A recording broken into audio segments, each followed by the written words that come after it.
The Alternative Digitalk. Real issues, real talk. Hi Rogers, can I ask you something? Shoot. What does corruption mean? Well, summarily, corruption is abuse of public power for personal gain or for the benefit of a group to which one owes allegiance. For example, when a public office is abused by an official accepting or soliciting a bribe. By the way, private people can be corrupt too, like bribing police officers to escape fines. Okay. So exactly how does that concern me? Well, do you pay taxes? I guess, yeah. What does that have to do with this? Everything. Because those taxes you pay are supposed to facilitate services you use, like water, electricity, roads construction, medicines in hospitals, name it. Okay, that is much bigger than I thought. But it can be stopped, right? Well, yes it can, although it may not be as easy as it sounds. And here is the reason why. Corruption roots are grounded in our country's social, political, economic, bureaucratic traditions and policies. So, what has kept it going this long? I mean, why don't we stop it? Well, the main reason why it has been here for so long is because institutions are weak, either as a result of poorly defined ethical standards of public service, weak administrative and financial systems, or ineffective watchdog agencies. What can we do to stop it? At a national level, we must focus on strengthening the independence and effectiveness of public institutions that fight corruption. At a personal level, we must commit to never giving a bribe. I promise I'll never give a bribe. Well, that's a great decision you have made. Me and you now have to spread this message to all our friends. If we all do our part, corruption will be no more. This message is brought to you by Alternative Digitalk. Looking for a pair of shoes? Les Up Stores has a wide range of selection for unisex footwear. We have the best quality of all brands at pocket-friendly prices, and we make deliveries countrywide. Just place your order or reach us on 0772 080090. You can also check up at Les Up Stores on all our social media platforms. Les Up, craft your own footprints.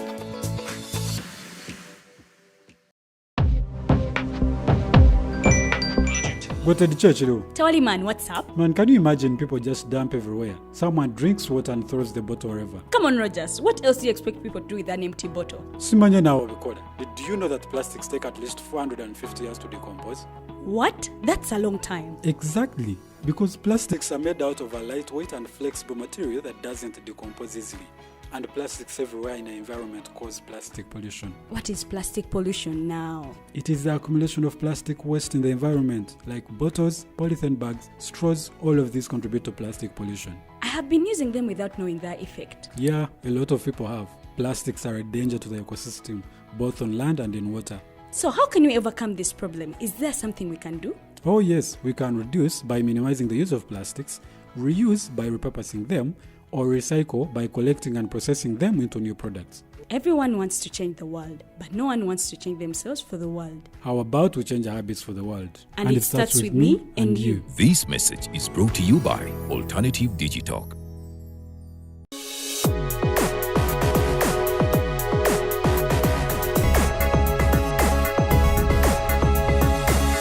The Alternative Digitalk. Real issues, real talk.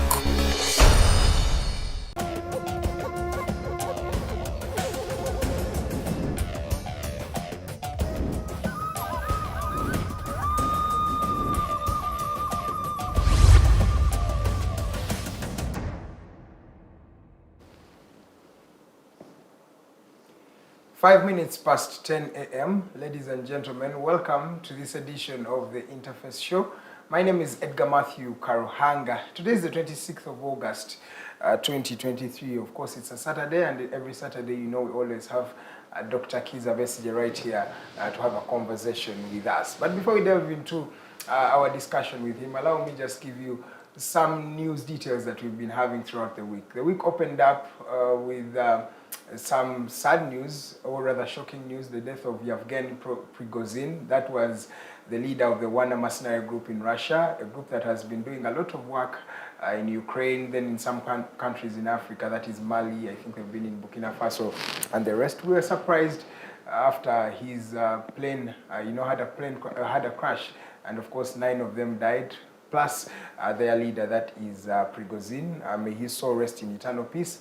And still on the international scene, the BRICS summit has been going on in Johannesburg, South Africa, and of course there are new members that are joining the BRICS. BRICS, we are talking about countries like Brazil, Russia, and the rest of the team they're in. So we have 6 more countries that will be joining that particular coalition or that particular entity. And of course we're having Ethiopia, I think, Iran, and some countries they are in, so you can also go and search about that particular story. But when we come back to Uganda, Joshua Cheptegei continues to make us proud. Of course, he won that race that was going on in Budapest, Hungary. Congratulations to him. He's gearing up now for the 5,000-meter race.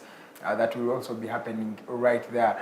We wish him the best of luck. Cheptegei has continued to raise the flag of Uganda very, very high. Still in Uganda, President Museveni met up with the family of Joseph Kony, and of course they are going to be finding a way of working with them, and of course he promised to set up a farm for that family so that they can find a way of fending for themselves therein. We still have news that is going on in that particular regard. The issue of digital number plates has been one of the main topics of discussion, and also going to be talking about it right here. Where does this leave the privacy of Ugandans when they have digital number plates, and of course the cost of these number plates continues to be very, very, very high. And many Ugandans are skeptical about this particular initiative by Ugandan Parliament and the Ministry of Works and Transport. So we have many, many stories that we'll be delving into, but before I invite Dr. Kizza Besigye, there is also a new appointment. We have a new executive director of the National Social Security Fund. That is none other than Mr. Patrick Ayota. He is now the executive director full. And of course, he has promised us that by 2035, that particular entity, NSSF, will be having at least a threshold of 50,000 billion. That is a very ambiguous dream. Is this practical? Can we achieve it? And of course, can Mr. Patrick Ayota, avoid the problems that have been affecting his predecessors, the Richards, and of course, the people who have been in that office? All of them have had a common denominator of challenges. Will Patrick Ayota be able to fight these particular challenges? Those are the issues that we're going to be talking about with retired Colonel Dr. Kizza Besigye. What you can do is just send us messages. Drop in that comment. I'll be reading your comments subsequently. You can send them to us. You can send us even a direct message. We are at The Alternative Uganda. That is one page. But we're also at Digitalk TV, still on Facebook. On Twitter, you can look for us at The Alternative Uganda. We are there. Personally, I'm at Edgar Matthew Karuhanga. Send me a direct message. You can tag me. I'll be able to read your messages. And of course, Doctor will be replying to some of those questions or things that you want to raise. Allow me welcome Dr. Kizza Besigye. Good morning, and you're welcome to the interface. Good morning, Edgar, and a very good morning to all the Digitalk audience, wherever you are joining us from this morning. It's always a pleasure to be here on Saturday to have a chat on many things that are going on around us. And I would like to apologize for not having been here last weekend. It was indeed because of unavoidable circumstances, because I was out of the country and couldn't make it to a program last weekend. And so I hope you've had a good 2 weeks without our interaction. And those who have had challenges, please accept my sympathy for the troubles you may be going through. And indeed, those who are having things to celebrate, you also have my my happiness to join yours. So you're welcome to this weekend's program. Nice to be here. course. Always a privilege and pleasure having you, Doctor, on the Interface show. It's not something we take lightly. I want us to delve into the main, or one of the first issues. Just for clarity, ladies and gentlemen, yesterday President Museveni also hinted on the fact that we are going to be stopping the ban, the importation of old clothes or used clothes, what you call mivumba in our native languages. So President Museveni hinted on such a decision, but of course many Ugandans are in this particular sector, and many people are worried about that issue. Doctor, allow me just start with this conversation of President Museveni's hint on the ban of these old clothes. More than 80% of Ugandans put on these old clothes, and many young people trade in this business. And when we look at the decision that President Museveni wants to take of stopping the importation of these clothes, do you think it's a feasible idea right now, as the economy is grappling with a lot of challenges, we are grappling with a lot of unemployment, and then such a decision is coming at a time like this? Do you think it's feasible for us to stop the importation of old clothes? You know, of course, making such a pronouncement without the necessary consultations, debate, policy development, and in the process of which one would understand the implications and manage the implications with the policy, is very typical of how Mr. Museveni has been running the public affairs. Not in that regard any different from how General Idi Amin ran public affairs by, waking up and say, I had a dream, and make a declaration, a pronouncement of what emerged to him in a dream. So even where policies are good, desirable, they must be involved with their appropriate inputs from all people. That decisions should be a country decision, not just an individual pronouncement. So there should be that consultative process for such a decision to be taken, that then would include managing what implications such a decision has.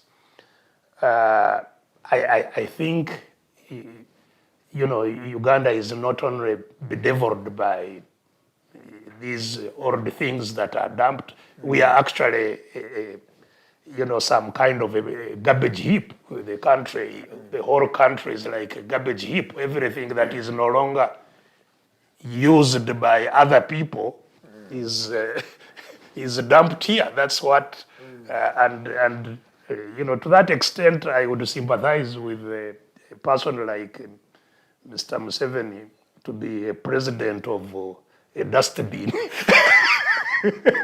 Because that's what really he's pretending of. Everything that is disused elsewhere, whether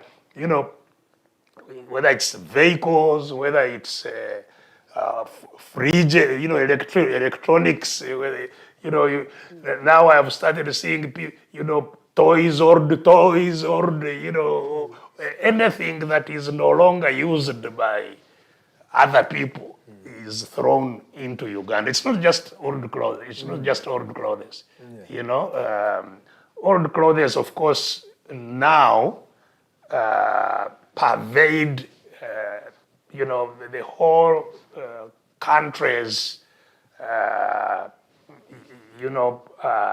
clothing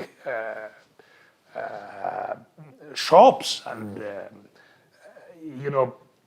and many people live by them. Yes. importers, distributors, and Wholesalers, then the yes, retailers, the all of whole chain of distribution, or the markets. When you go to the markets are possibly 80%, 90% markets of that junk that is thrown onto our country. And so dealing with it must take into account a lot of things. First of all, what replaces them? Because the reason, indeed, these old clothes found a place here is that new textiles, new clothes are rare and very expensive. Exactly. A very good shirt which is new. Mr. Museveni superintended over the destruction of Uganda's textile industry. He did. You know, the ginger fabrics, you know, the Nightil ginger, Kawempe textiles, Mbale textiles. We had a very flourishing textile industry. A lot of it from, you know, natural fiber that was produced in Uganda. Yes, that's true. So a lot of all this junk that is thrown on us is from things actually that are increasingly feared to be a source of cancer. You know, these synthetics that are produced from all kinds of things, not natural fibers, which now people are putting on as underwears, as what, you know. No wonder even our own cancer cases are escalating. So the first thing was the destruction of the textile industry. Now, you are removing what replaced it. What have you, I think it seems he made the pronouncement having opened some Chinese factory. Yes, in Bali. that may be hoping to produce something. Now, you must calibrate the demand in the country and the production. Of course, production will also be attracted by demand. So stopping the inflow of this junk will encourage local production, no doubt. But you have to calibrate how you phase that one out and how you bring the industry, the textile industry, the domestic textile industry on board. Secondly, it's not just the availability, it's also the means, you know? The poverty he has, the constructed poverty that he has built in the country simply does not allow people to afford new textiles. That's why they cannot afford food, even where it is not textile. They can see everybody is almost becoming a scavenger, going to grab what is thrown out of the homes of the rich. That's how literally all Ugandans are living. So that poverty which has been constructed all over the country, stinking poverty, must be dealt with. You just don't say, I'm abolishing what these beggars, because the whole country now is a country of beggars. As I have said, he turned it into a dustbin, where people can throw, and that is because the people themselves indeed live in a dustbin. They cannot afford decent lives. They cannot afford decent living. So it's not just that you have opened the Chinese factory. What are the means available to the local people to buy? And that means has something to do also with what he was doing. Because when we were producing textiles, it was also being produced by Ugandans. So Ugandans were developing their own productive capacity. Now it is Chinese, it is Indians, it is Europeans that are producing these things. Exactly. So the whole question of marginalization of your own population. So he says he's creating jobs. What type of jobs are these Chinese providing to Africans? It's enslavement. You find people working those so-called factories, 12 hours, earning literally nothing, bare enough to rent some slum place and living there with their families on the margins. We refuse to set up the minimum wage bill. Precisely. Because of the investors So themselves. this is the constructed poverty, the marginalization of the population that must be addressed before you make such a pronouncement, or that must be taken into account in how to address it. If you have an interest in addressing it anyway, you must take it into account and evolve policies that will address those kinds of problems. So first of all, the poverty. Secondly, the capacity itself to produce what will be enough for all of us. Replace these things. Yes. Thirdly, the whole economy, the second-hand clothes economy. Yes. All the people involved in the whole chain, the employment, the livelihoods involved in the whole chain.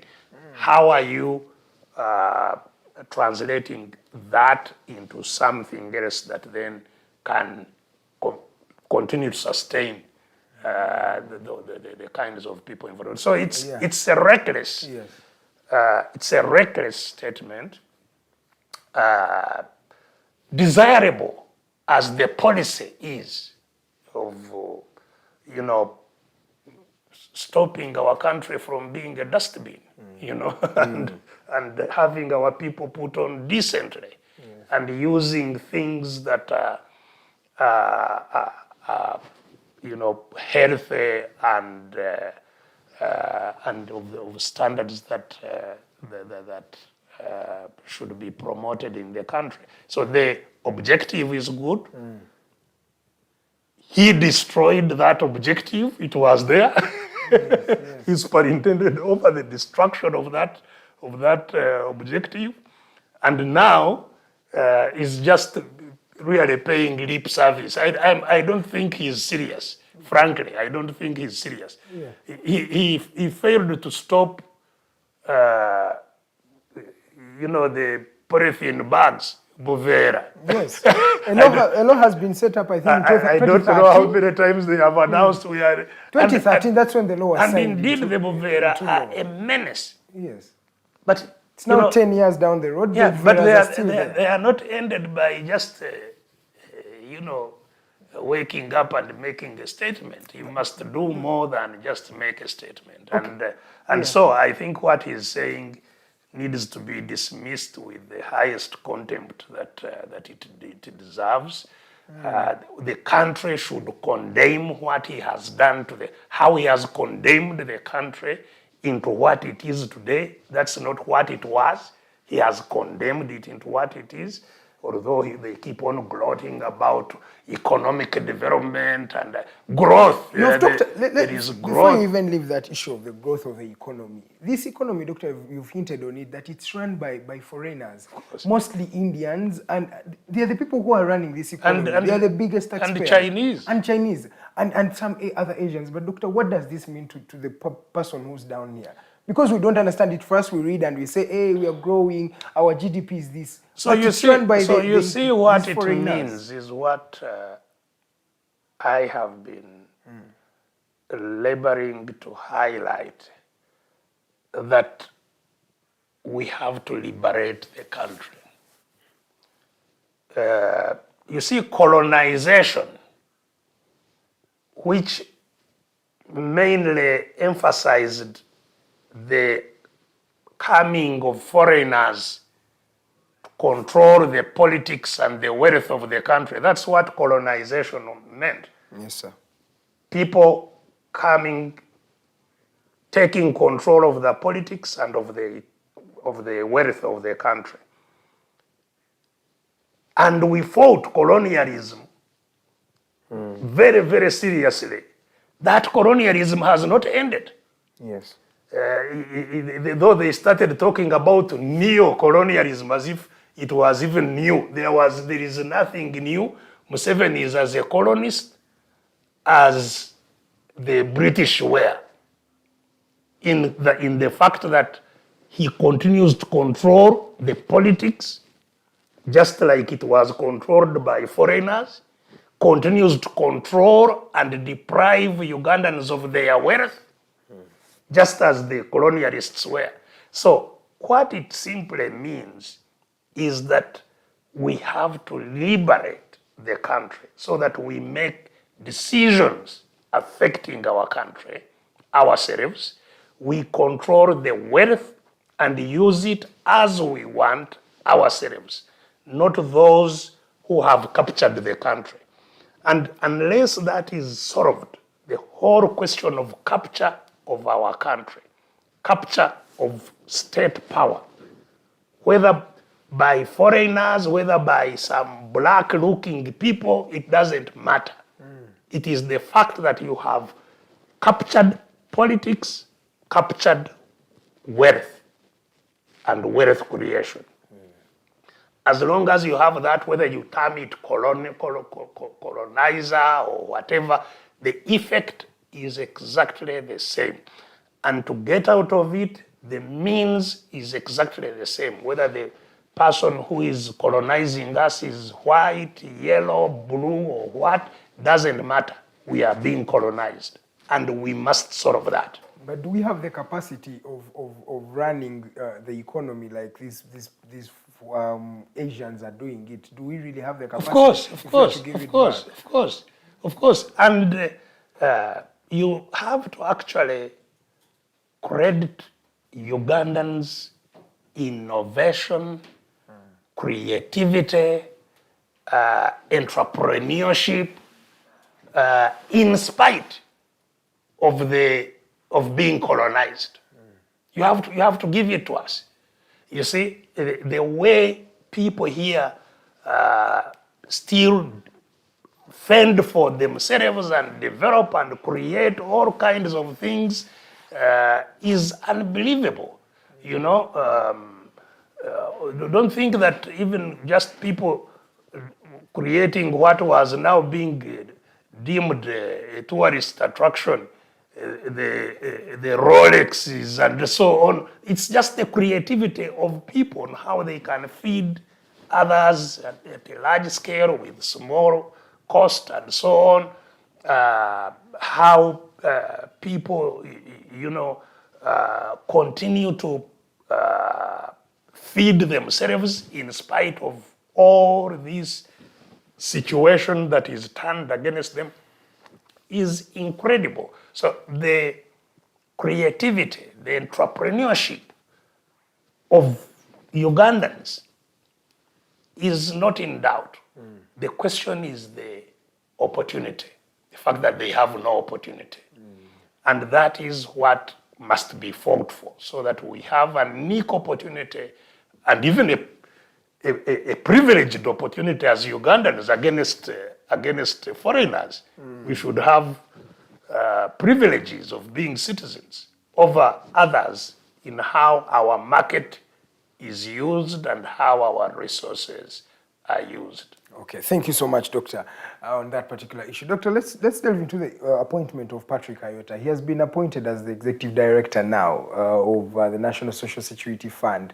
And many people have said that this appointment is really not different from the predecessors who have been there, the Richard Byarugabas, the Jamwas. And many think that it's just, putting old wine in a new bottle. What do you think about his appointment? And I saw you candidly commenting on your Twitter handle on his appointment as the Executive Director. Yes, well, I I don't know Mr. Ayota at all. Never met him, I don't know his competencies. I would like to believe that he's has got competencies to run the fund. But it is not about competencies here. It is about the system in which the fund runs. Because when I tell you that the economy, the means, the wealth of the country is captured, it doesn't leave out any money that is collected for any purpose within the country. It is captured. Whether it is the tax money that is collected from all of us for the use of all of us, it is captured and used not for the benefit of all of us, but for those who captured it. The money that is collected in taxes, the trillions that is collected every year in taxes. Whether it is workers' money, it is captured.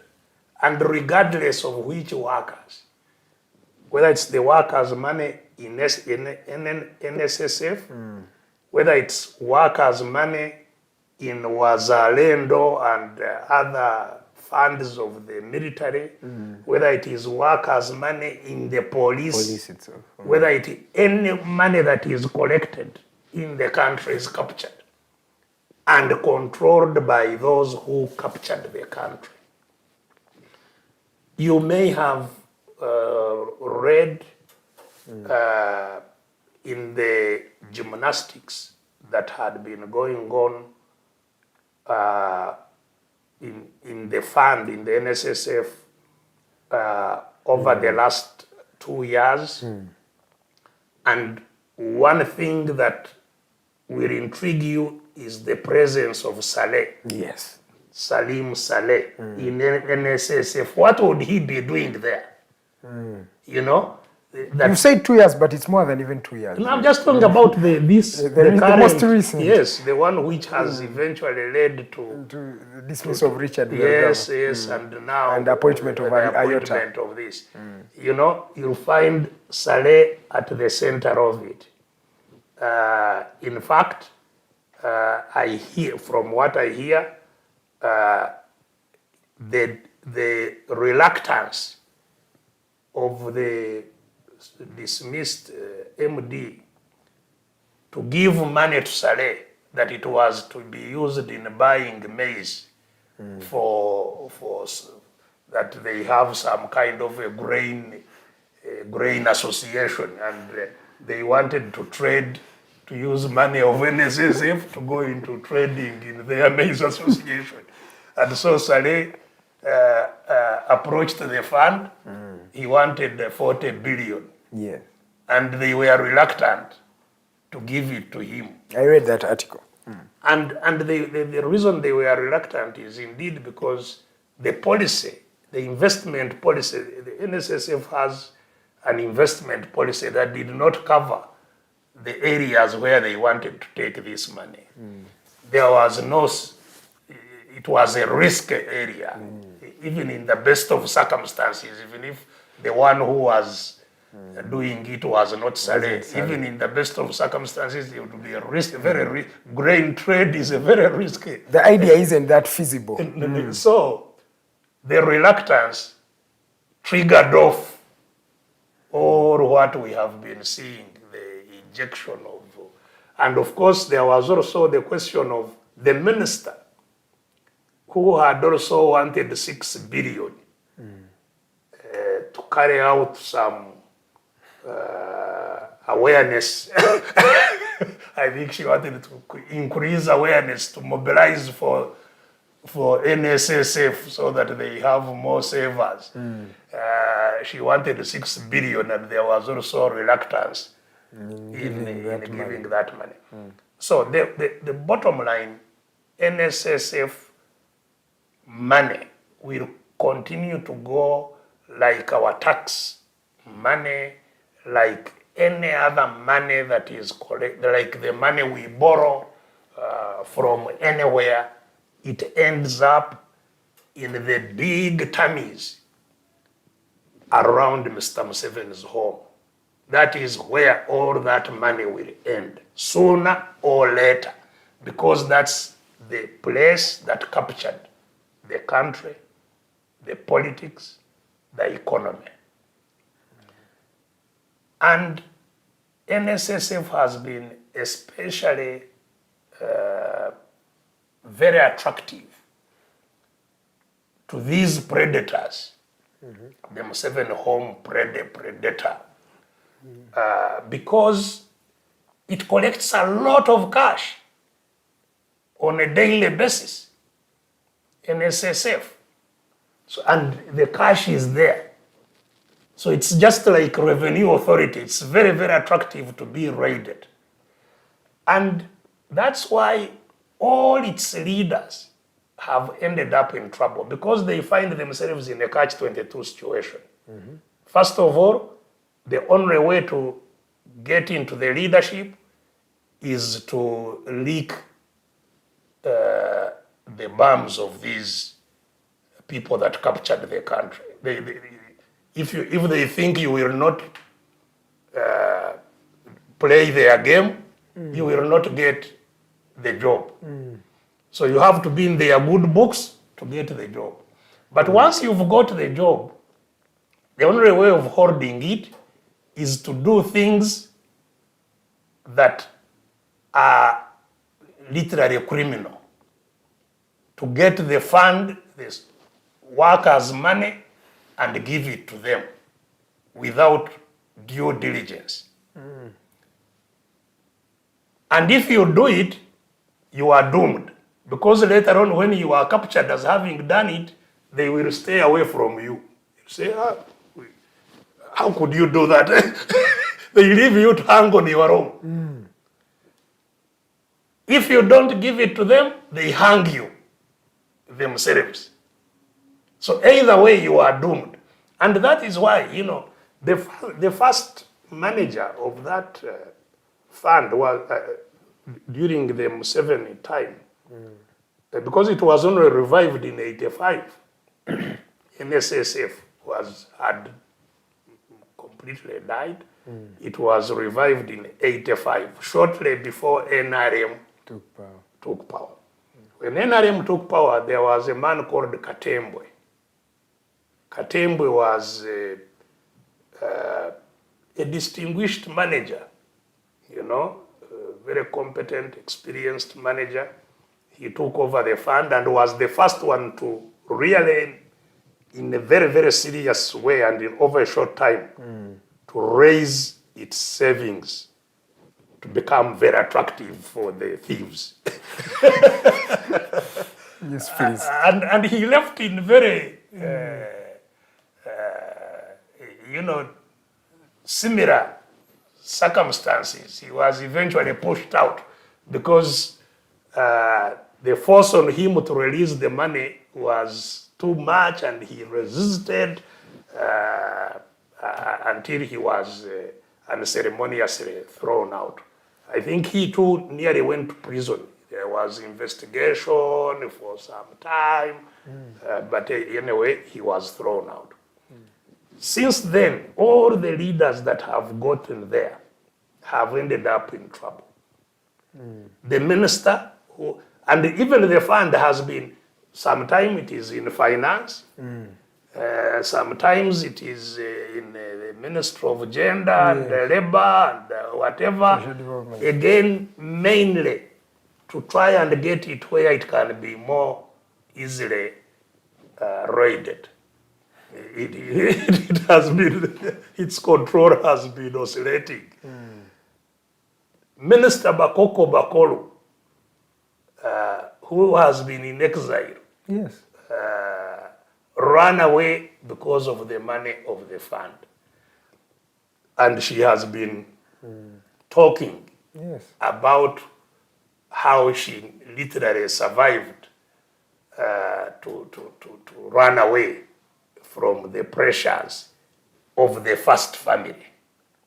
you see, very directly involved in pressuring them to take the money. The others who have come, you know, the Temangalo scandals, there was a man called Mpima, there was the chairman of the board, I met him yesterday, a man called Jeffrey Onegi Ober, was in trouble with the same things. Whenever I am in Rosira, one of the people I am always with is Jamwa, who was the MD, a very young and very intelligent man. He took over the leadership of that fund when I think he was about 36. He had been leading international organizations and so on and so forth.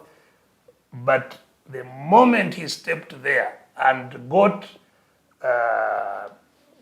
sucked into the mafia networks of the Museveni family, he was finished. He's now in Ruzira serving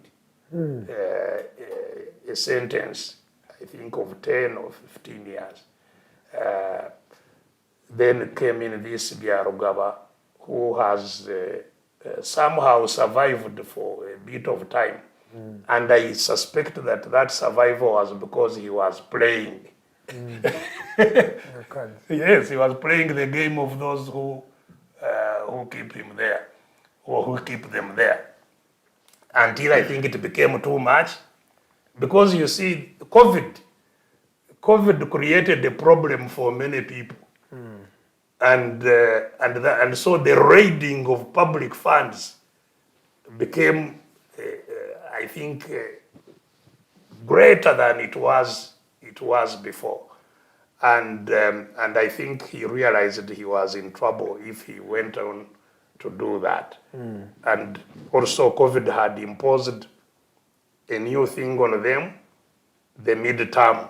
Yes. The midterm withdrawal. And we fought for that midterm. The reason they resisted it was because there is no money there. Yeah. They had invested the money.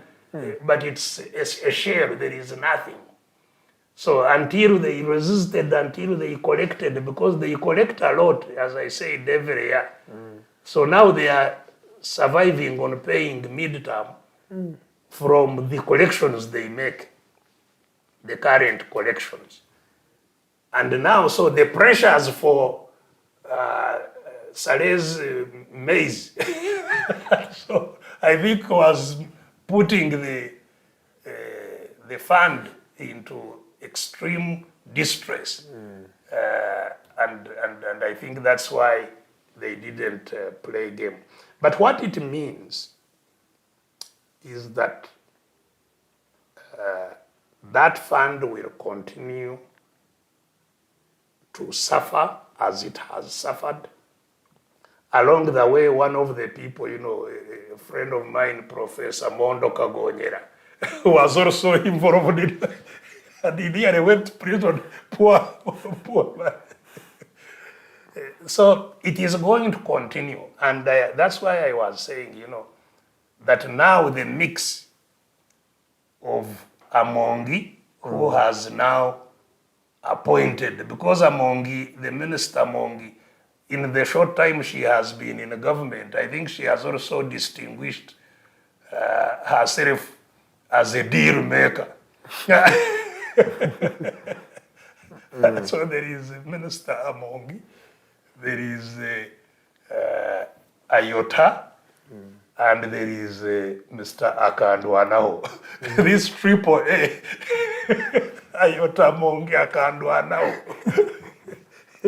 You'll hear what will result from there. Just to give it a short time, you'll hear what. But there's a character or a patronage of we have to serve someone's interests because they brought us maybe into office, or there is a future thing I may get from this. And this patronage is not only in NSSF, but it's everywhere. You saw the members of parliament recently. I told you. All lining up for Muhoozi Yes, Kainerugaba to shake his hand. It's owned. Uganda is owned. Uganda is owned But by, isn't by, this by, really by a a shame? family. So it's owned. And so we have to pay homage to the owners. Because members of parliament lined up and all they wanted was a handshake and a photo with Mr. Muhoozi, and everybody's looking. You are members of parliament, really, and you are doing this.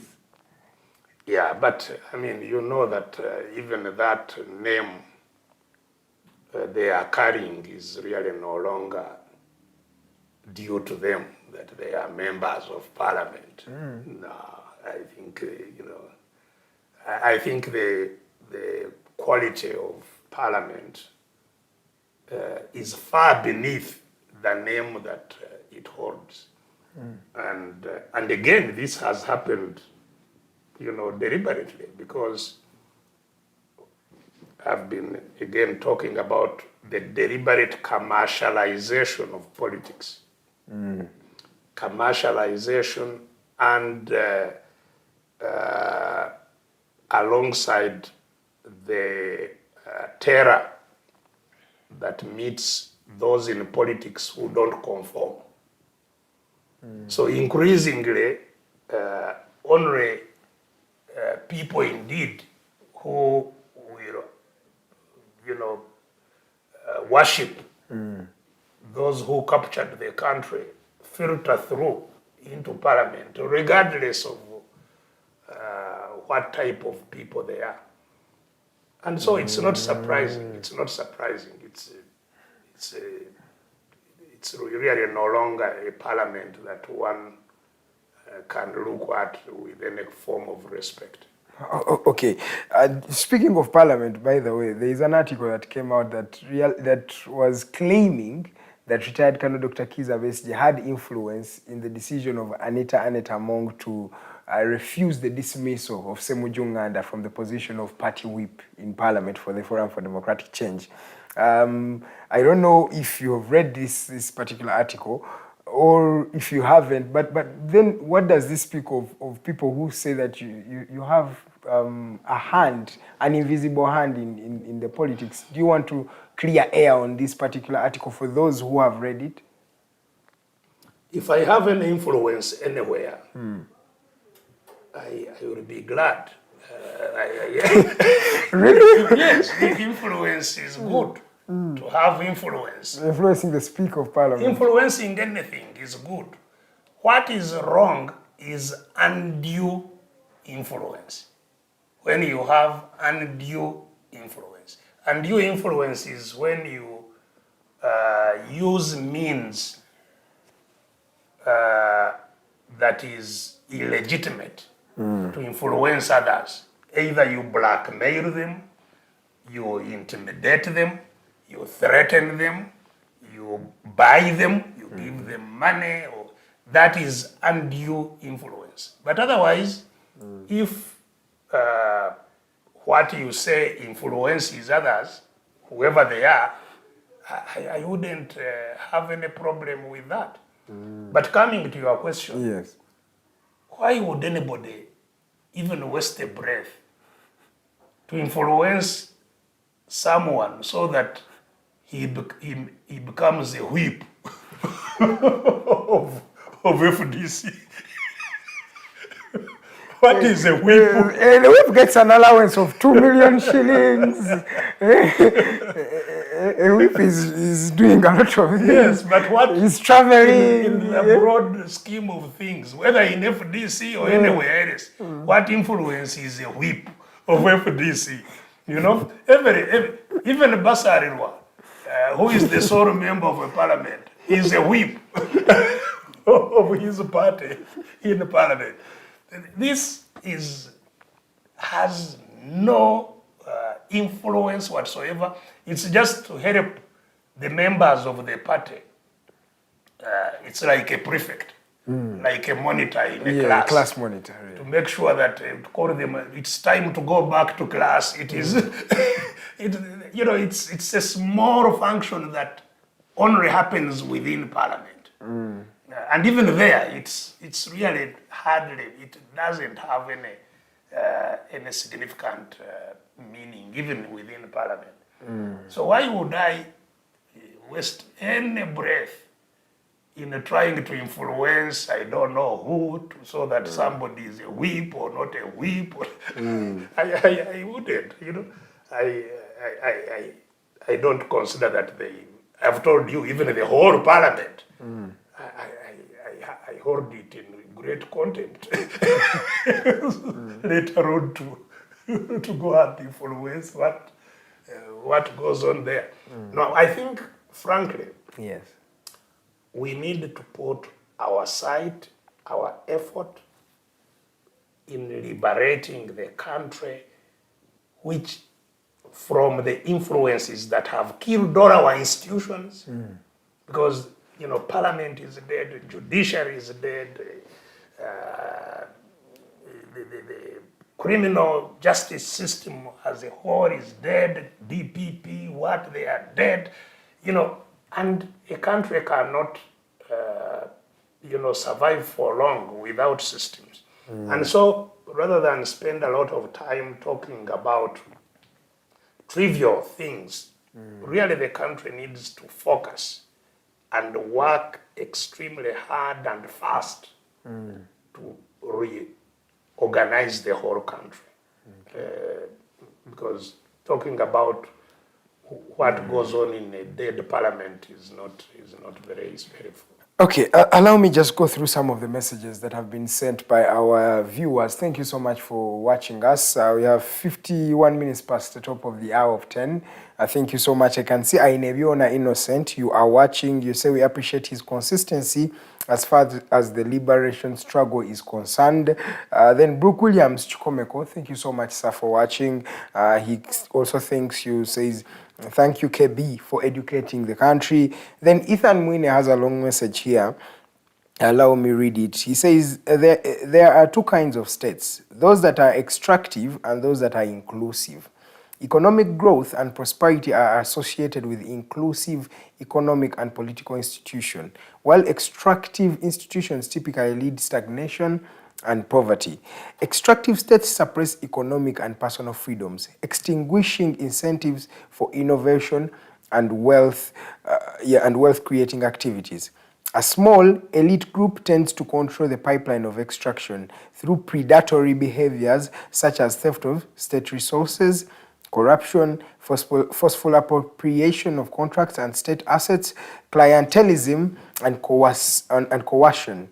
All this keeps the bulk of the population insecure, suppressed, poor, and without protection for their human and prosperity rights. In essence, planning of the country, if at all, in brackets, lies in the hands of those that pick and choose what happens and to who.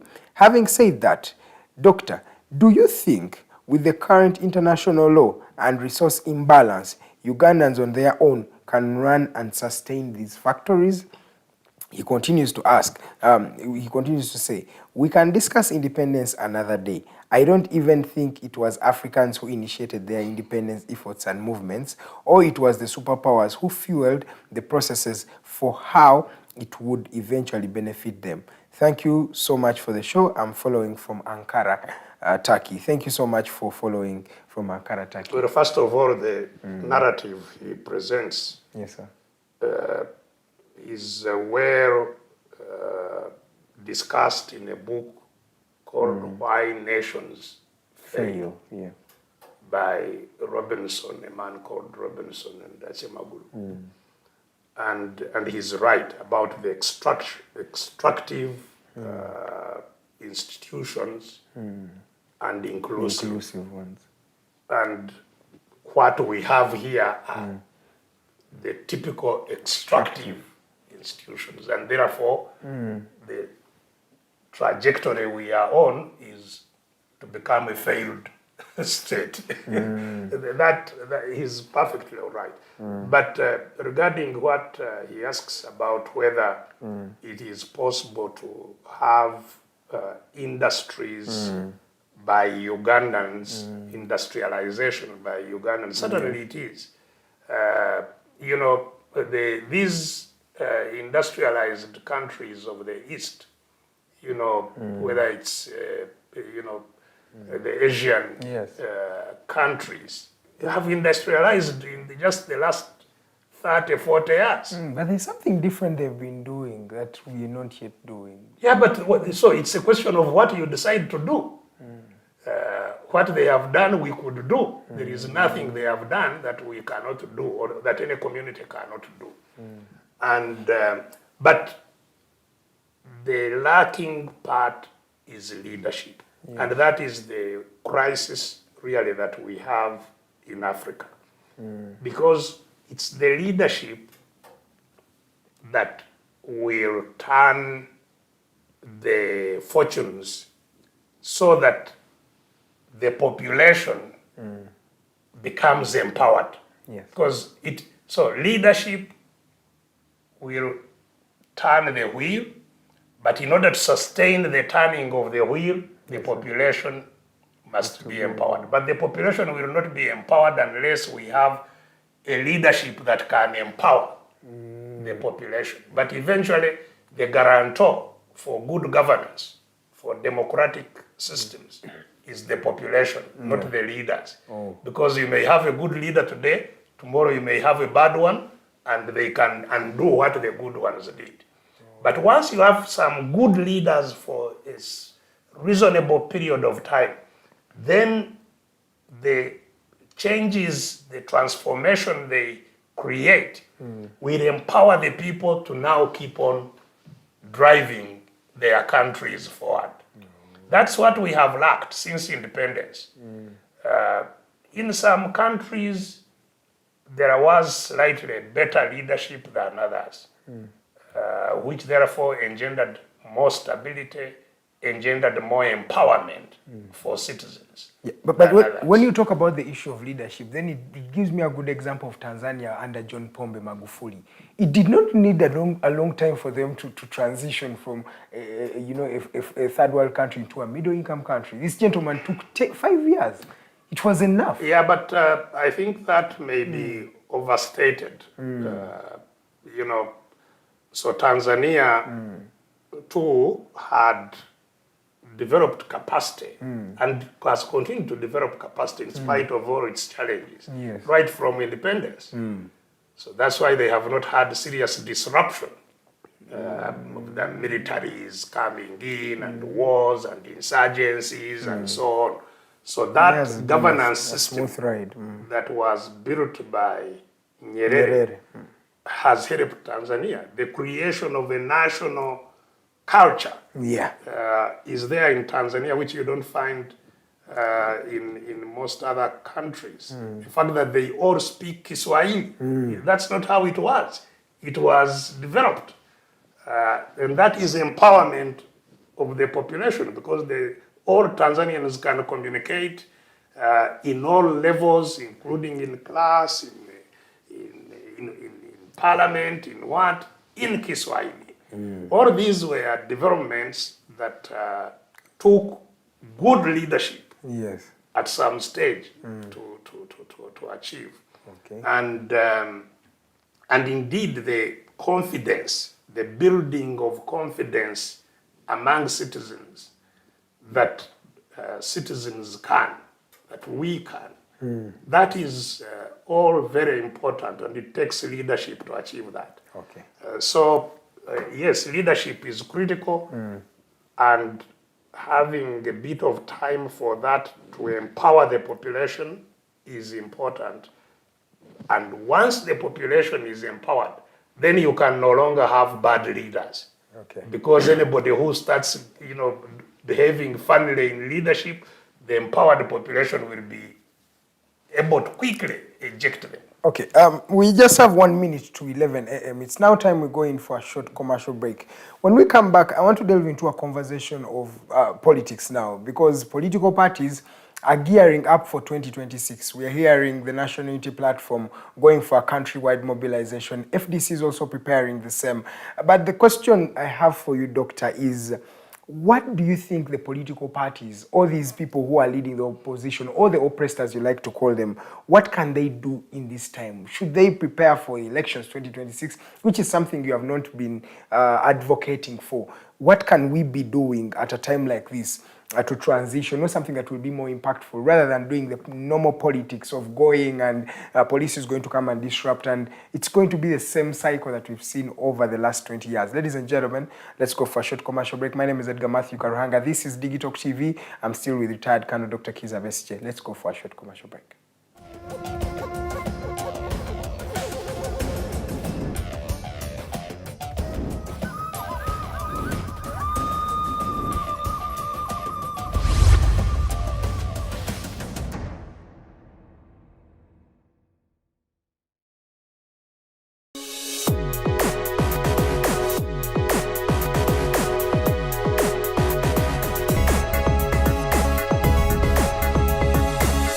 The Alternative Digitalk.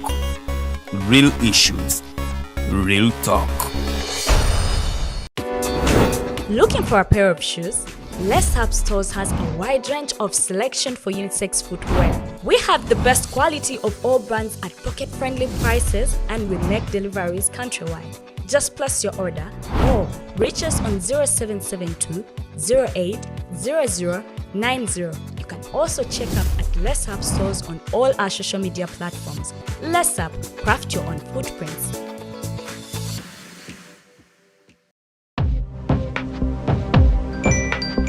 Go to the church, though. Tawali man, what's up? Man, can you imagine people just dump everywhere? Someone drinks water and throws the bottle wherever. Come on, Rogers. What else do you expect people to do with an empty bottle? Simanya now, recorder. Did you know that plastics take at least 450 years to decompose?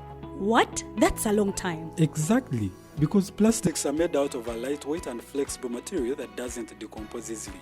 And plastics everywhere in the environment cause plastic pollution. What is plastic pollution now? It is the accumulation of plastic waste in the environment, like bottles, polythene bags, straws. All of these contribute to plastic pollution. I have been using them without knowing their effect. Yeah, a lot of people have. Plastics are a danger to the ecosystem, both on land and in water.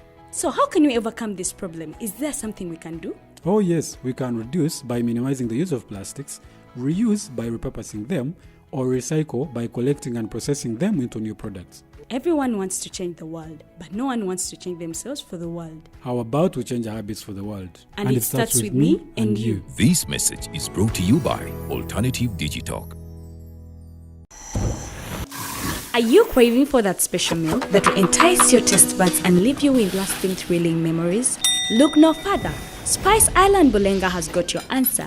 Natural, fresh and delicious juice, the best meals. Don't miss our daily specials from Monday to Sunday.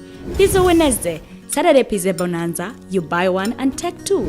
Come dine with us and feel the experience. We are located at Prime Shopping Center in Bulenga, Mitiana Road. For inquiries, call us on 0704 11 1720. Spice Island, we treat your cravings.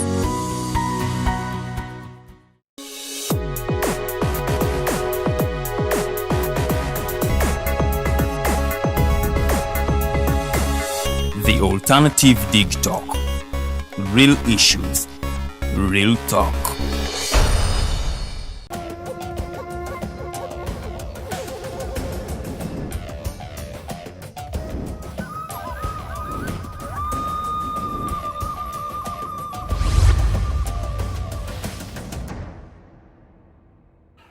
Roger.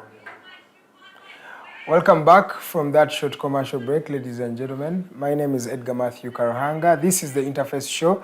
I'm still with retired Colonel Dr. Kizza Besigye. I have messages coming through. Abe Chibilige Semuemba, thank you so much for watching. Together we can. Times, he says, Dr. Twasigazagweweka, always on matters of national importance. Busi Deko, he says, Tuli Busi Kukizinga, mu federal system. Isaka Kunguru, Kizza Besigye is still the only remaining hope for the oppressed in Uganda. Buronde Goran, Western guy, he says, ni twetaga okuhinduramu Katega Ntuse Haruna says, keep it up, Dr. Councillor Van Drake, honest one. Then Tara Sis, Masco, Tara, Katonga Express. Museveni is a colonialist like the British were. Minat General Ware, Ashraf bin Habib, Mike Nyabola, Chris Kapira, Sulaiman Katende, Joan, Abdul Joad Salim, Nasasra Barnabas Kifefe, Hilary Yigon, John Wani, Gautochi, all of you are sending in messages. I'll be reading them subsequently. Maybe just for your own knowledge, the Interface show is going to be airing starting next Friday. We're going to be having a change in programming. So we're not going to be airing on Saturday like today, but we're going to be airing every Friday starting from 12 midday to 2 p.m. So mark your calendar. Instead of waiting for us on Saturday, we have had a bit of change in programming. So starting next Friday, at exactly 12 midday to 2 p.m., we will be having the Interface show with retired Colonel Dr. Kizza Besigye. So please mark your calendars. Every Friday at exactly 12 midday to 2 p.m., we are always here having a conversation with retired Colonel. Doctor, as we are delving into the break, I rose a question here for now the political roadmap, because the Electoral Commission has already prepared itself. Some political players are already gearing up themselves to go for a nationwide mobilization, and this they seek for, you know, a better result come 2026. But in your experience, what would you advise these political parties? What can we be doing in this time instead of going for the usual politics, the normal politics that we have always had? You know, Edgar, I have been talking about this so often. Yes, you know, that I now feel that really it's rather monotonous of me to keep on repeating it. Yes. But it's an area in which I have a bit of a difference with many who are now political actors in our country. I have said over and over that since 2011, I personally, from the experience I had achieved in running as a candidate for president in 3 elections up to that time, I came to the unequivocal conclusion that elections in the prevailing circumstances will not liberate the country from those who are holding it captive. They will not. Because indeed they are organized by the captors who have captured comprehensively all state institutions.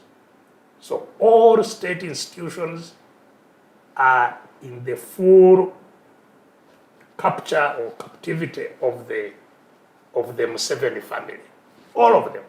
Whether it's the judiciary, whether it's the parliament, whether it is the, as I said, the criminal justice system, the DPP, whether it is the electoral commission, whether it is the financial institutions in the country, all institutions are captured. Yes, sir. In fact, in 2011, in the election of 2011, Mr. Museveni raided the central bank, which the constitution of Uganda, at that time, it was only 6 years old. And we had made it categorically clear in the constitution that it was not under the direction of any person or authority, the central bank. That's what the constitution continues to say. I have since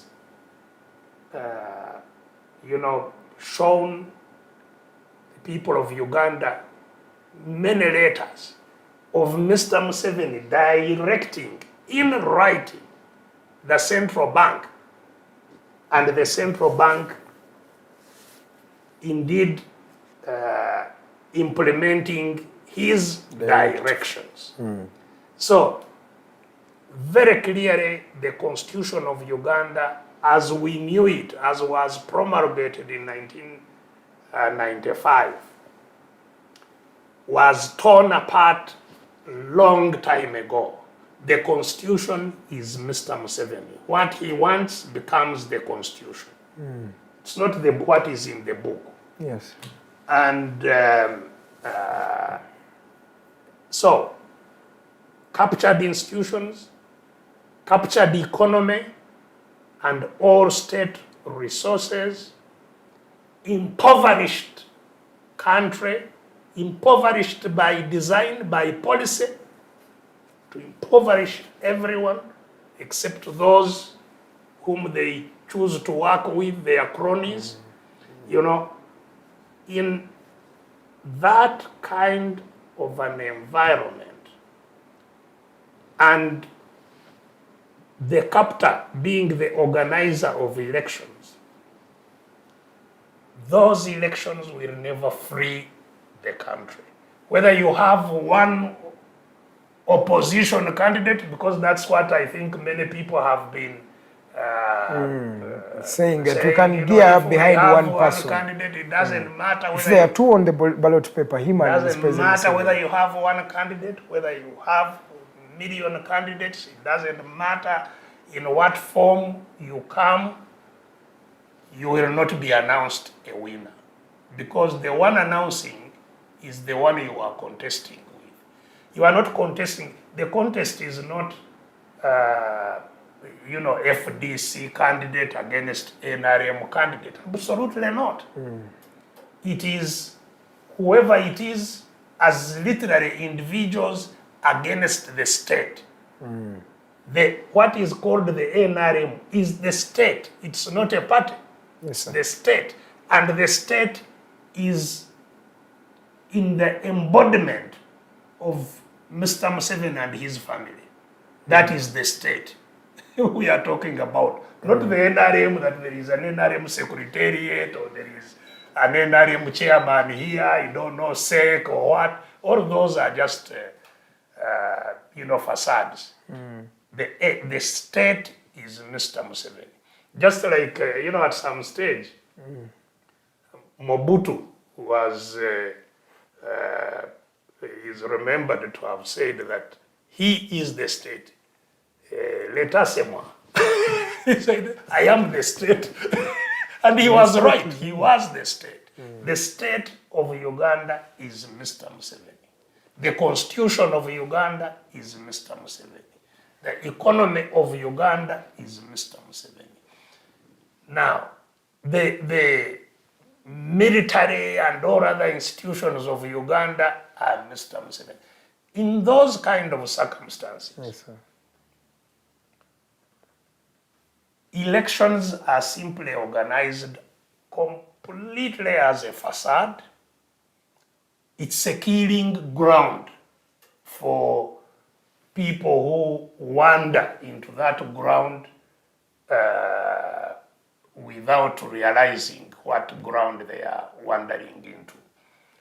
And that is why it's extremely important that if we have to liberate this country, we cannot do it with the same institutions, the same framework, the same logic that is keeping the country the way it is. We can't. We have to defy it. We have to defy that logic. If we have to defy those institutions. We have to defy, if we have to liberate the country. That is the bare bottom line that must be internalized by those who wish to cause the changes that we have to cause. Do you mean we defy the elections? We defy the system. We defy the whole system, including the elections. You see, this is what I've been saying. Ugandans can stop an election. Ugandans have a capacity to stop, to say, you will not, Mr. Museveni, sorry, we will not allow you to conduct another ridiculous election. And you spend our trillions of money that you are organizing an election. We are not going to allow you to hold an election. And people can stop him from holding these ridiculous elections. People can. And that's what we should be focusing on. For example, not just going to become part of the drama that he sets up. We have to defy the logic, the system, the institutions, that the framework that he has created for his life presidency. And which now includes, of course, even his successors. That's why even his son is part of that logic. You know, Yes. we must defy that. And that's why it does not make sense to highlight our partisanship of the captives. I am FDC, I am NOP, I am DP. DP where? Because parties function where there is freedom. There is no freedom of association. You can therefore not be, you cannot function as a party. You know? Yes, So sir. we must organize as captives. Just in the same, exact same way Ugandans organized against the colonial rule. I told you the colonial rule is alive and well. This is the colonial rule. It doesn't matter what color is there. You know? Yes, sir. It's the colonial rule. You know? In fact, Mr. Museveni makes it easy because even the governor used to put on a hat as a governor of Uganda. He used to dress like Mr. Museveni. He is the colonial ruler. He is the colonial ruler who controls all our wealth, who controls all our politics, who controls all our institutions. He is the colonial ruler. We must unite and defy him just like the British were defied until they surrender. That's what is needed. Not to prepare and become part of what he is organizing. It won't help us. And as I have said, unfortunately, Yes. we still have a large number of people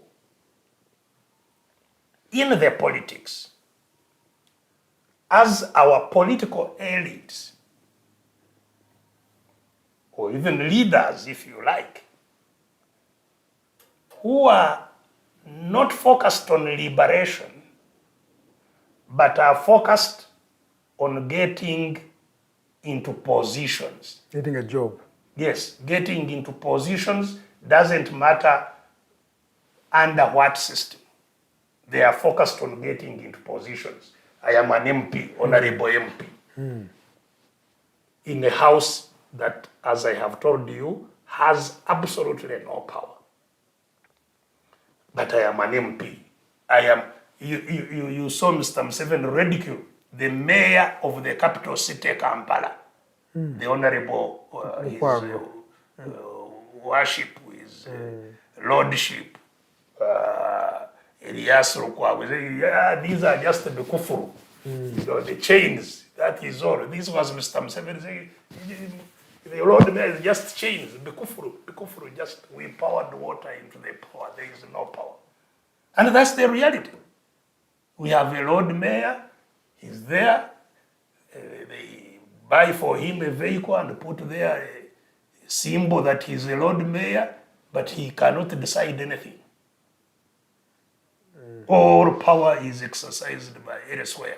So, but we still have people who are focused on positions, not liberation. And that's the disaster that marks the Uganda of today. I actually consider that those who are focused just on positions and not liberation they are the biggest allies today of those who are holding Uganda captive. That's my sense. Because then they create an impression to the population that is not there.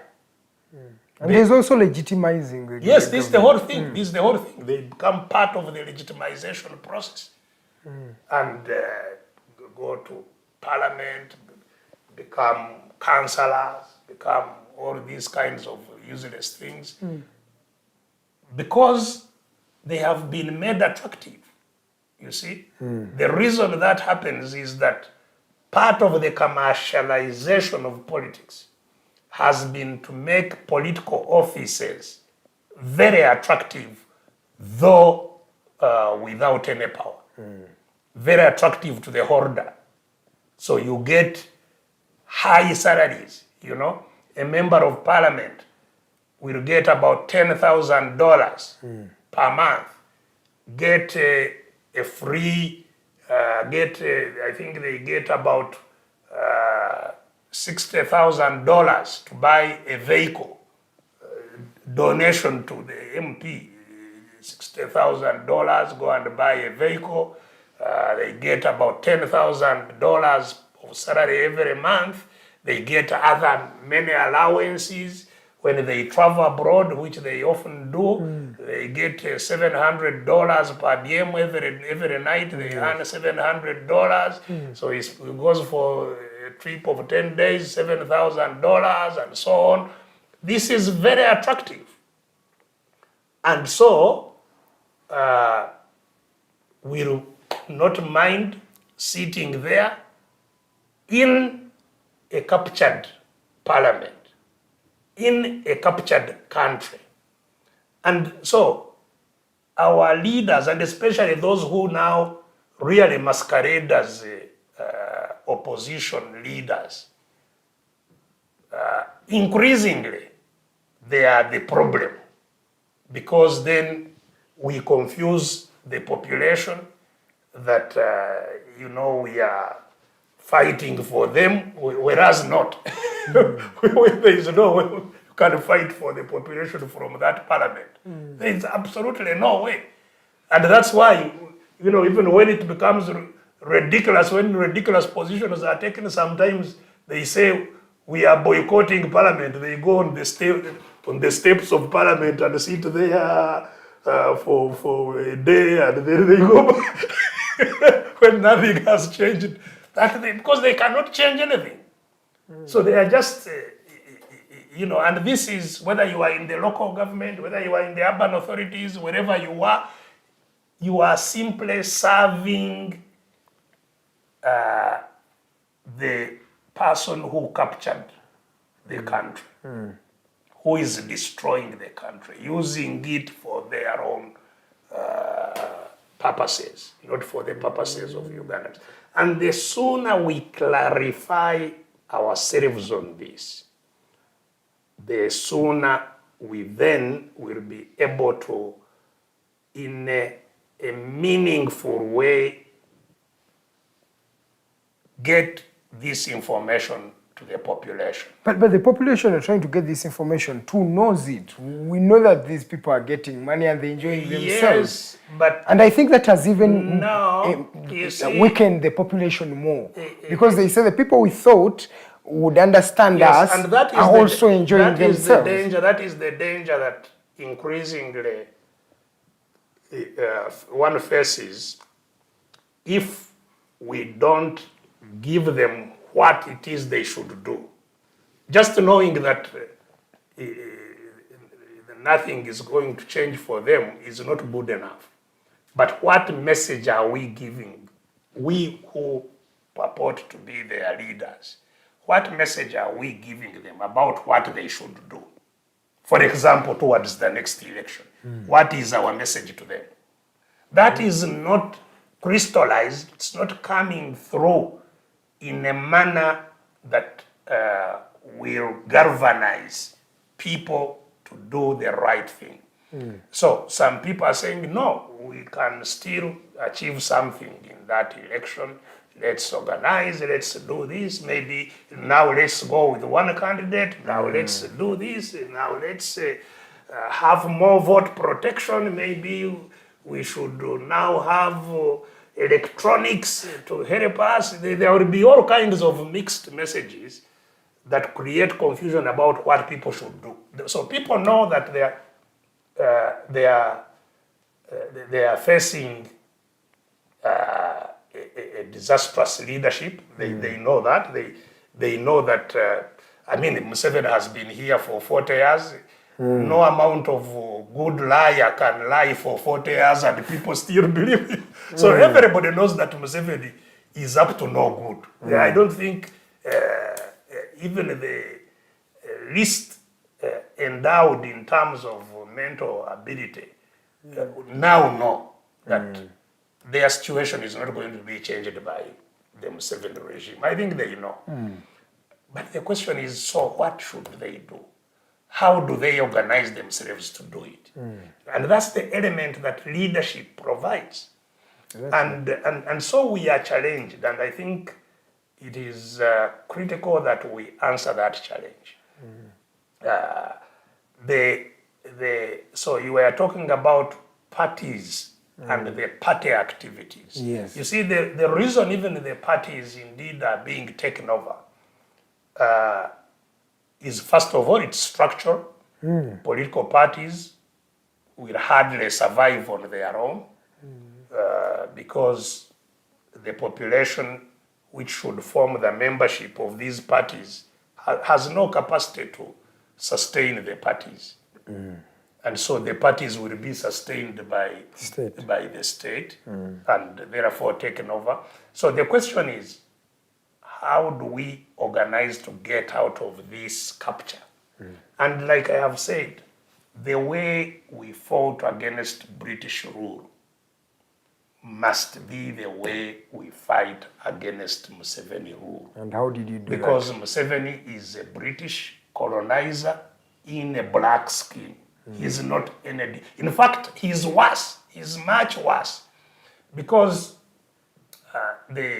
you see, and that's why people now are actually nostalgic, remembering the life under British rule was much better than it is now. Yes, Museveni was educated by the British, but Ugandans cannot be educated the way he was under his rule.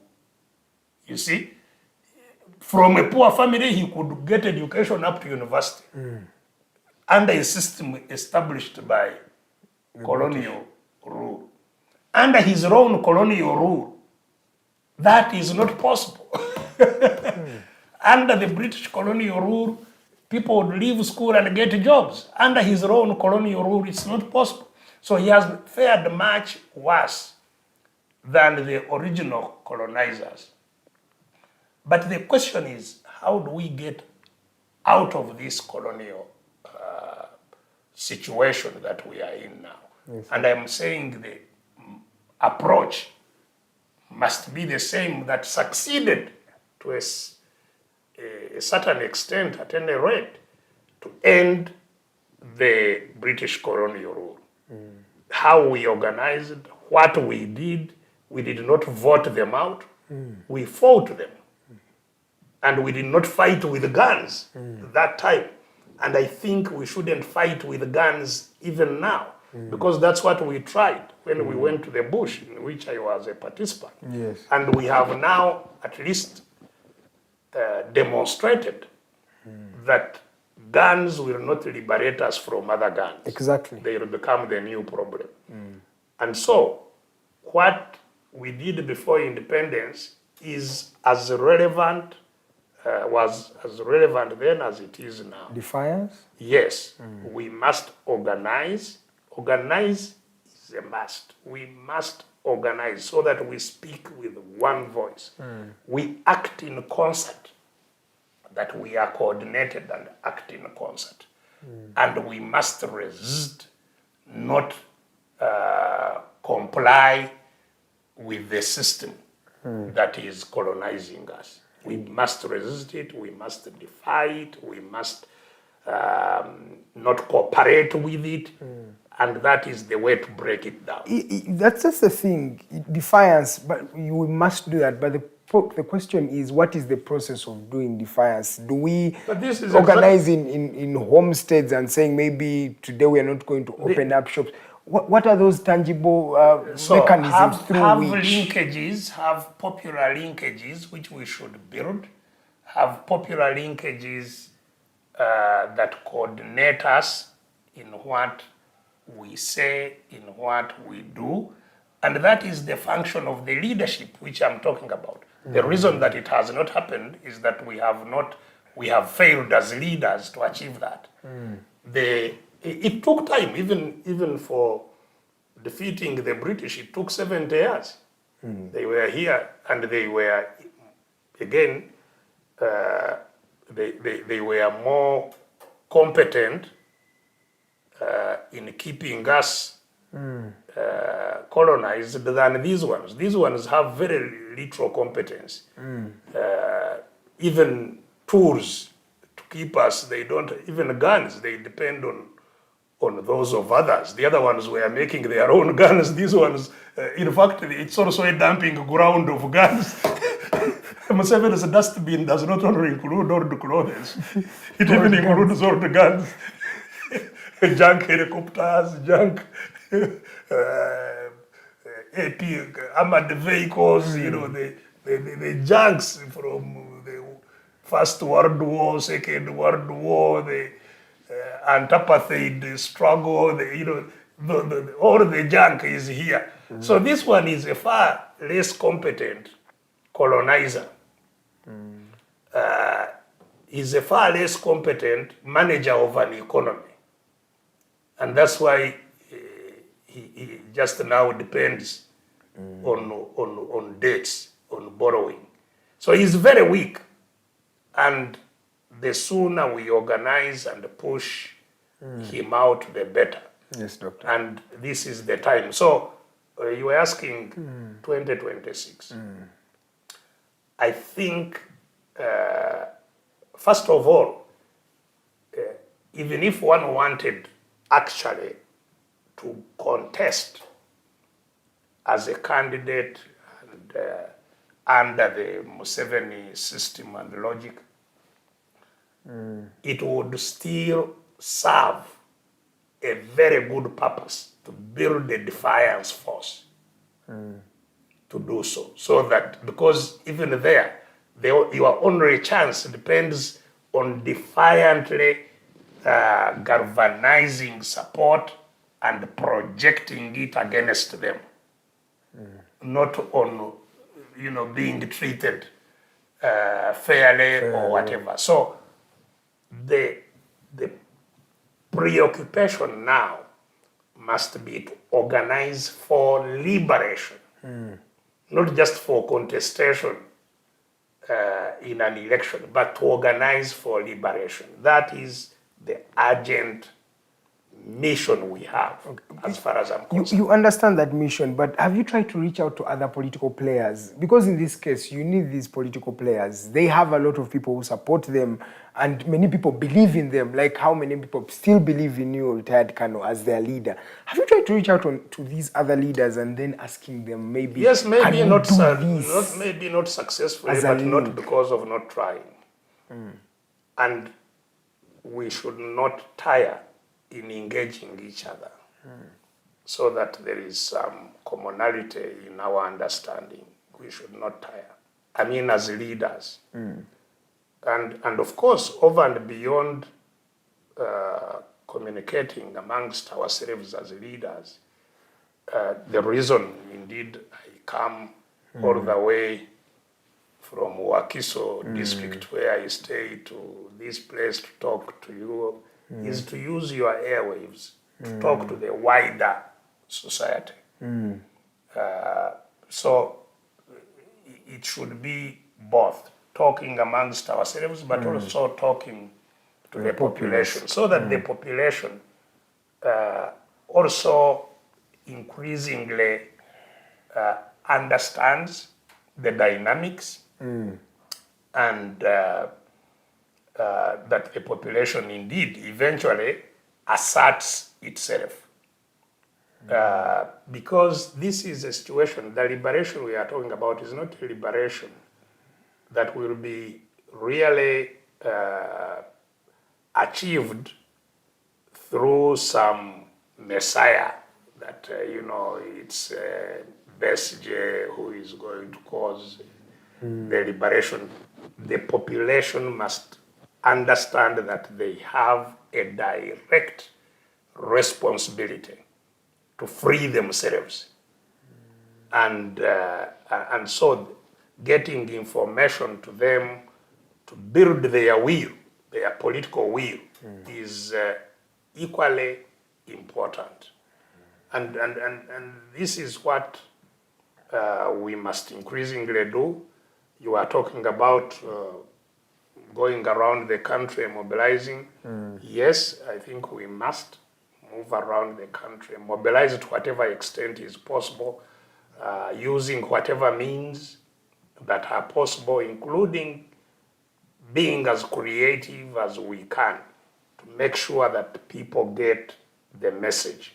Okay. Even if they erected roadblocks to our physical presence to deliver the message, we must have creative ways of delivering the message, of organizing people on the ground so that we are able to resist the capture in which we find ourselves. Okay. For you as the Defiance team, are you ready on this journey also of mobilizing, going to different parts? Absolutely, are you ready preparing? Absolutely. But even being here is part of that journey. Even talking through these airwaves is part of that journey, as I have said. So there are 3 critical steps that we have been emphasizing. First one is arousing the consciousness of the people of Uganda. Yes, sir. Conscientization, awakening, awareness is the first step. And that is through the communication like we are having today, which people out there in our audience listen, interact with.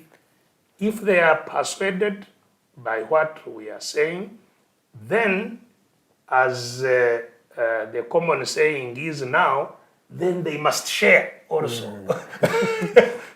Share with others, as many as possible, so that that multiplier effect goes on, and we have as many people determined to effect the changes that are needed in the country as possible. Okay, no problem. We pray that the hypocrisy of politicians, especially those who pretend to be on the side of the oppressed and yet they are not, I hope it is something that they can deal with. You people should stop that politicking, because many Ugandans believe in these political players. They go vote for them, but they end up disappointing us as Ugandans. So this, I'm speaking as a Ugandan.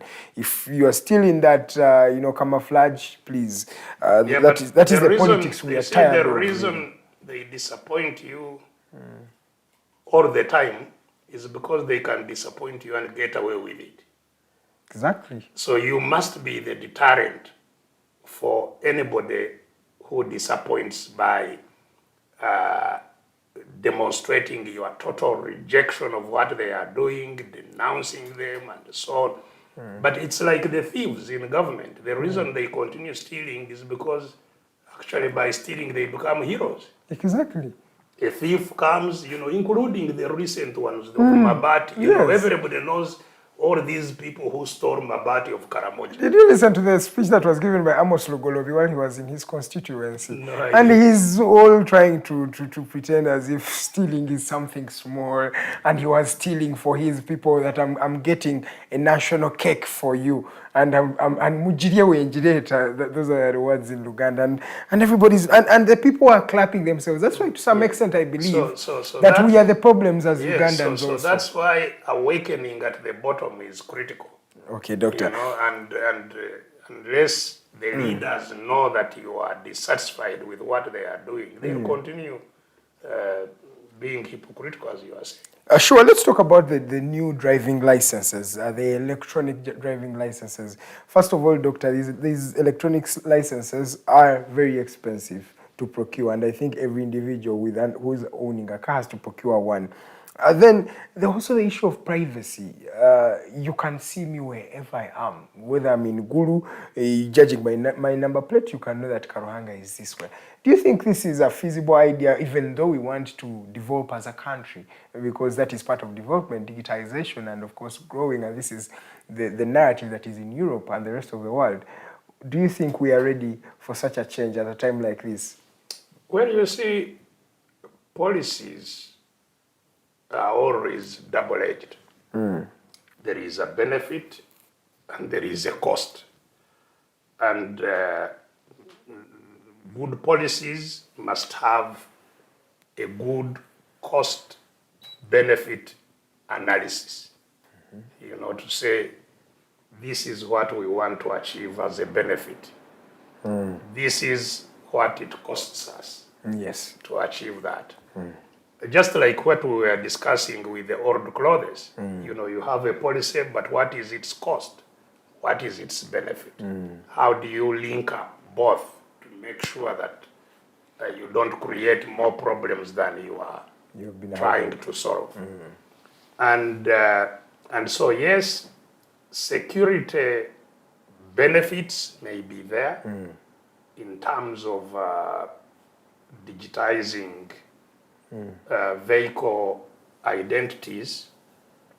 You may, you know, achieve some benefit, but what is the cost? You know, it's like this whole thing that was, you know, hyped so much of cameras on the streets and I don't know where, you know, you know, the pomp with which it was introduced. I think that was shortly after the murder of Assistant Inspector General of Police, Felix Kawesi. I said, you know, we need to have technology to watch all our streets and so on and so forth. And yes, you know, we have seen footages of, you know, of crime scenes being delivered by those cameras. And one could say that maybe as a result of those footages, they may help to solve a crime here and there. But the question is, has crime and its dynamics changed as a result of that? To what extent? What have we benefited from it? And what was the cost? Because if you spend $200 million, that's a lot of money, to put up these cameras, and by spending that amount of money, you are neglecting education, and therefore the abilities of your population to earn, to have knowledge to make livelihoods. And because these people have no livelihoods, they engage in crime. In fact, they don't care whether you see them or not. You know, they have nothing to lose. If you take them to prison, at least there they have some free meals. They, you know, I was telling people that in Uganda, we are all in prison. We are not different. You know, those in Rosira eat. In fact, they are assured of one large block of posho every day and some beans. Those outside may not even be assured of that block of posho. And they may not be assured of where they will sleep and so on. So, you know, threatening somebody with detention does not deprive them of anything. It's not a deterrent. To say, I will take you to prison. It's not a deterrent. So, if you take money that would have solved people's livelihoods and you put it into checking their actions because of having no livelihoods, are you doing something sensible? So, and my very clear answer is certainly not. And I don't think even, the whole idea of those cameras was intended to improve security of people. It was intended to improve security of those who are holding the country captive. So that, before Museveni leaves Entebbe, his home, he's sure of what is happening on the highways, that they have already closed everybody else from using these roads, and that there is nothing looking suspicious along his path, so he can zoom through to wherever he's going. Yes, they will achieve that kind of objective, but because he doesn't want to project it as if that is the main objective, then they try to couch it in ways of appearing to be a common good. But so, even these number plates, you'll find that these deals have absolutely nothing to do with the objectives that are attached to them. The immediate objective of those who bring such deals is to get their cut from the deals. And if you see the people who are surrounding these deals, you will know that is really the main objective. You will, the usual suspects, will find them hovering around around the deal and defending it and intimidating others. And So it's a thing of interests. Someone is gaining something. Individual interests, not public interest. Individual interests are what drives all these deals. They have nothing to do with the public good. And you remember there was the one of certifying vehicles. I don't know where. Yes, it was. I think it was the same thing. I don't know where it stopped. The one which was, I think, like standard. The quality of the vehicle itself had to be stamped on by some outfit, and they even built, I think, some places where that was going to be done, and Yes, so on. yeah, I remember. It's not intended to secure people, or even when they say speed governors. We are introducing speed governors so that everybody is, because people are dying on the roads. The idea is not stopping the carnage on the roads. The idea is simply to make a killing by somebody who is bringing in some machines. And once the deal is done, that is the end of the governor. You'll never hear of the speed governors again. They've now revamped Kawunyemu.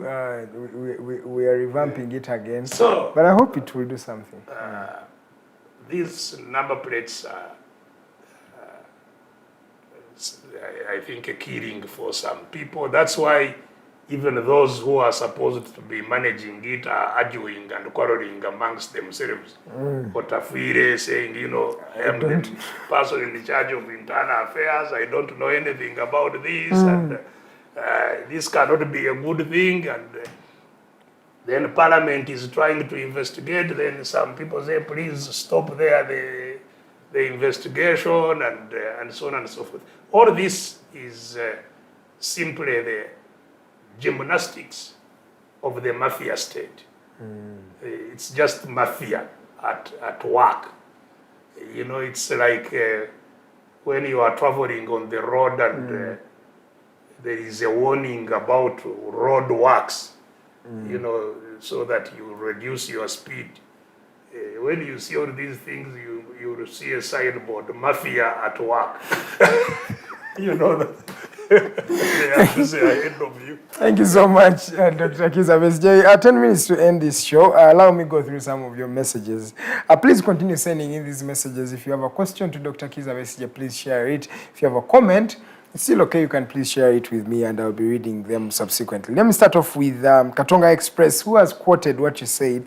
And he says, the way we fought British colonial rule must be the same we fight Mr. Museveni's rule. Museveni is a British colonial ruler in black skin. In fact, he is worse than the British colonial rulers themselves.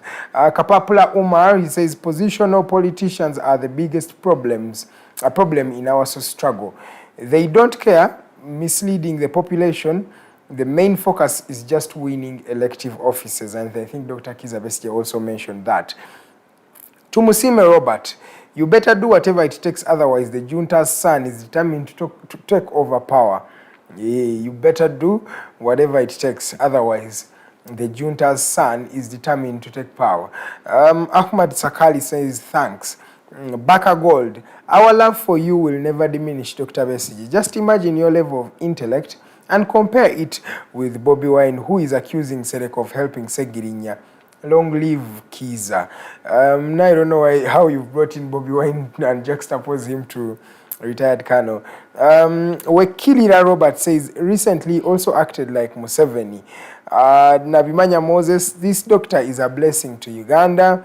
Wekilira Robert, Besigye can't change this government alone. He needs his fellow fighters. Mr. Museveni is a state, constitution and economy of Uganda. You've also quoted what doctor was saying. Bahoga Peter. I am Bahoga Peter here in Jinja. Doctor, what can we do as Ugandans to remove Mr. Museveni from power? He has told you already. Parties function where there is freedom. That is true. Dr. Kizza Besigye also mentioned that. Turiakira Grace, wow, you are right, doctor. We must defy the whole system of Mr. Museveni if we are to liberate our country. Kapapula, what a miss. Monsoni went to sell it. It's okay. Better late than never. You are very right, doctor. Let come what may, Ugandan must belong to all of us. Abe Chibilige Semuwemba, he is watching. Dr. Twasigazagwe, always on national matters of importance in that particular regard. Let me also look for other messages here. Collins Atugonza, you introduced the issue of Niger but haven't discussed it yet. It was the issue of BRICS, not Niger itself. You introduced, yeah, okay, it was the double statement. We love you, doctor, forever. Innocent. We appreciate his consistency as far as the liberation struggle is concerned. I think those are some of the messages. I'll be reading some others subsequently as we continue. Doctor, you have any reaction to any of those messages? Most of them were gratitude messages, really. Yes. I would like to caution, I think somebody who talked about Besigye and Bobi Wine. Yes. Juxtaposing. There is harm, great harm, in trying to foment misunderstanding or even conflict between captives. Exactly. Bobi Wine is as captive as Kizza Besigye. He's trying as hard as he can to get out of captivity. And we must add up all efforts of all people who are in captivity, and especially those who realize the captivity and want to get out of this captivity. Yes, doctor. So please, if you are raising a voice to help Uganda get out of captivity, encourage the working together of all captives and to ensure that we free ourselves together. Yes. And to the same extent, you know, one of the things we need to realize. First of all, I have been in this struggle for freedom for a very long time, which also means I am more exhausted Yes. than you, Edgar, if you came on board Struggle. to take the struggle forward. Yeah. So we must also encourage young people to come on board to take the struggle forward. It will not be achieved by people who are been around for a long time, have had all kinds of injuries and so on. You need fresh legs, fresh arms, fresh minds to get into the fray and build the momentum to cause change. Exactly. Now there was, I think you rightly told the ginger man who was saying, what can we do? I'm sure he came late to the program, but it helps me to simply repeat and repeat and repeat what we need to do. First of all, we need to understand the captivity in which we find ourselves as a country. The captivity of Ugandans by the Museveni family. And that it will not change. Don't be deceived that there is a parish development model bringing you money and you will be transformed or anything.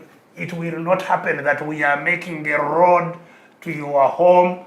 The road is to exploit you, not to facilitate you to get any better. The British made roads, they made rails. These ones have even not done half what the British did in making an infrastructure. It's not our infrastructure, it is their infrastructure.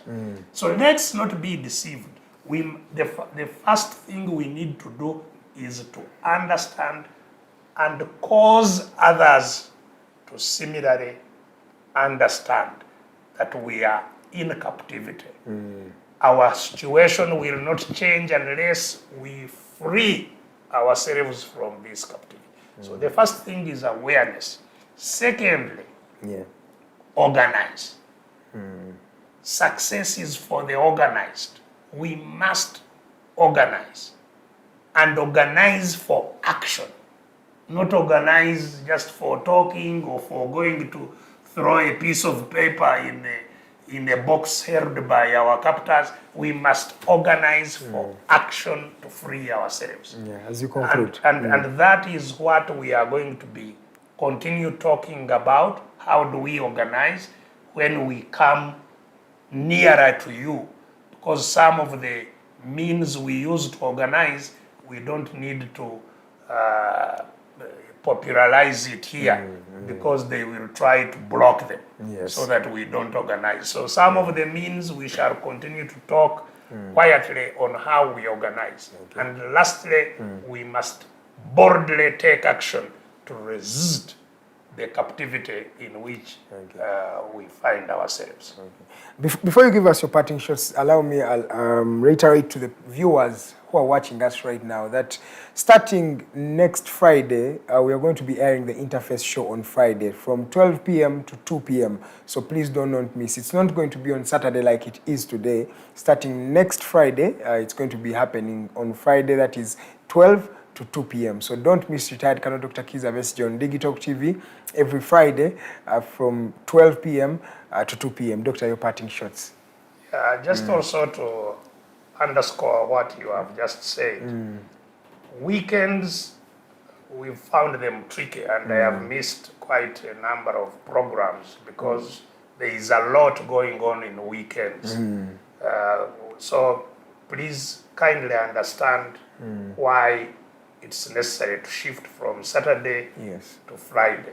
Of course, once these programs are captured on the YouTube, on the Facebook, and other programs, they remain there. You can watch them on Saturday. Yes. But it's important that on Saturday we are also doing other things. Now, once again, to really thank tremendously our followership, our audience, for the seriousness with which you tune into these programs, the comments you send us, even those that are not read or responded to. We take cognizance of them, and in subsequent programs we try to address some of the issues that you raise as concerns or as suggestions. So please keep on following and supporting this program, sharing the information that we share during this program. Our country is in a very, very critical condition. Fortunately, those who have been supporting the mischief that has been going on here seem to have woken up to the mischief that there is. And so we have more people, both in Uganda and externally, who are supportive of changes happening here. Let's use this opportunity. Let's work hard to make sure that change happens in Uganda ahead of 2026, not to wait for 2026. And we are coming to give you more information on this. Tujja. Okay. Thank you so much, Dr. Kizza Besigye, and of course, thank you so much to our viewers. For those who started from as early as 10 a.m. up to this time, thank you so much for watching us. You can follow us on our social media platforms at The Alternative Uganda, Digitalk TV, personally at Edgar Matthew Karahanga. Don't miss today evening Snap Talk Show with Teddy Tenjo Nabukera at exactly 6 p.m. Please do tune in. We shall be having the Snap Talk Show. From the entire Digitalk team, it's always a privilege and pleasure having you. Please enjoy the rest of your day, and may God bless you.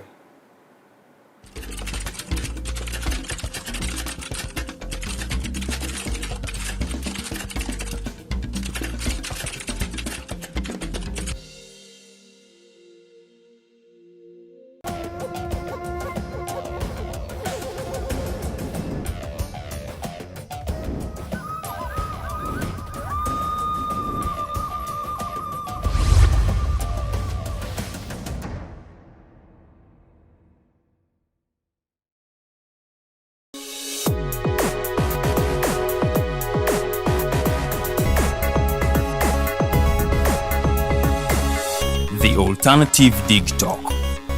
Real issues, real talk.